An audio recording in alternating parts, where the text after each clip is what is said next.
আসসালামু আলাইকুম রহমতুল্লাহ। বন্ধুরা সবাই কেমন আছেন? এই যে এখন স্ক্রিনে যেই দেওয়াল গ্রাফিতিটি দেখতে পাচ্ছেন, এটা আমার এলাকার দেওয়াল গ্রাফিতি।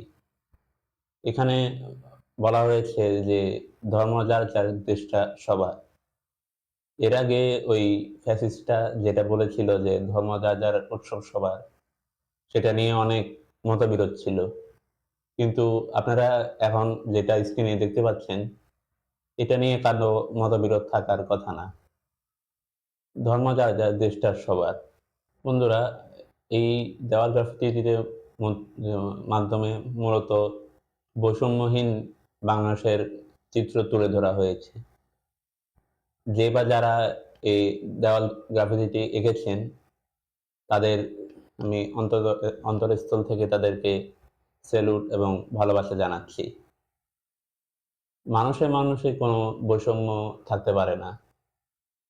ধর্ম, বর্ণ, পেশা, কালো, ধলা, ফর্সা সবাই নির্বিশেষে সবাই আমরা একটা পরিবার। সবাই আমরা মানুষ। আমাদের সবচাইতে বড় পরিচয় হওয়া উচিত হচ্ছে আমরা মানুষ। বন্ধুরা, আমি একটা বিষয় বুঝি না, যারা মানুষে মানুষে পার্থক্য করেন তারা কোন যুক্তিতে পার্থক্য করেন? মানুষে মানুষের মধ্যে কিভাবে পার্থক্য হয়? কিভাবে বৈষম্য হয়? আমাদের সবচেয়ে বড় পরিচয় হচ্ছে আমরা মানুষ। তারপর হচ্ছে ধর্ম, বর্ণ, পেশা ওসব হচ্ছে পরের কথা। আমাদের আসল পরিচয় হচ্ছে আমরা মানুষ।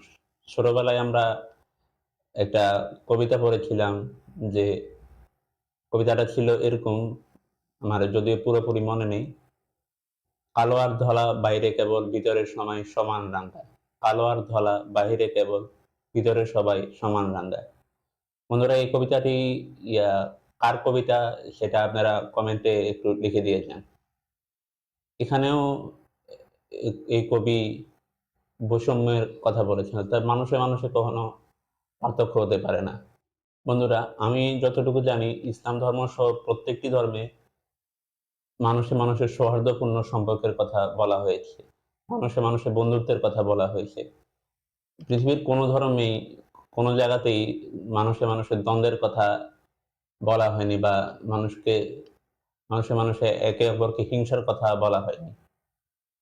যেমন আজকাল যুগে দেখা যায় যে ধনীরা গরিবদের দেখতে পারে না, বা অফিসের বস তার অফিসের দারোয়ানকে ছোট চোখে দেখে ছোট মনে করে।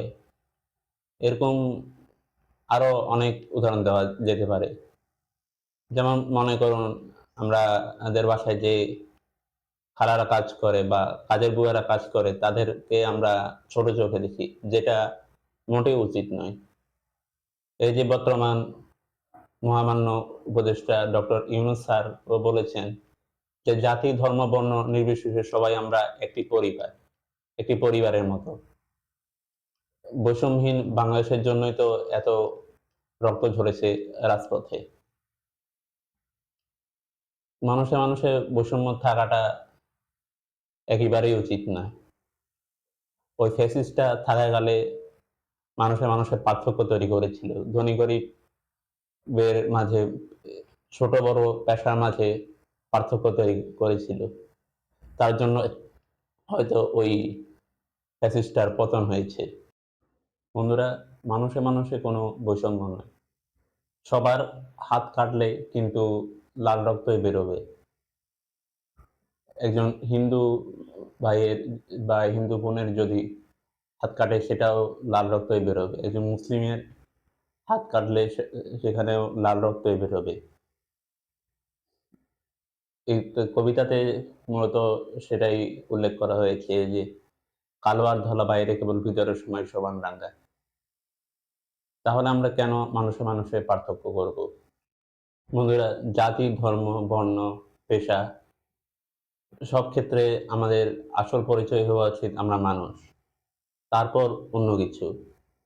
বন্ধুরা, আসুন আমরা মানুষে মানুষে কোনো পার্থক্য না করি। ছোট বড়, ধনী গরিব, পেশা, কালো ফর্সা কোনো কিছুতে আমরা বৈষম্য না করি।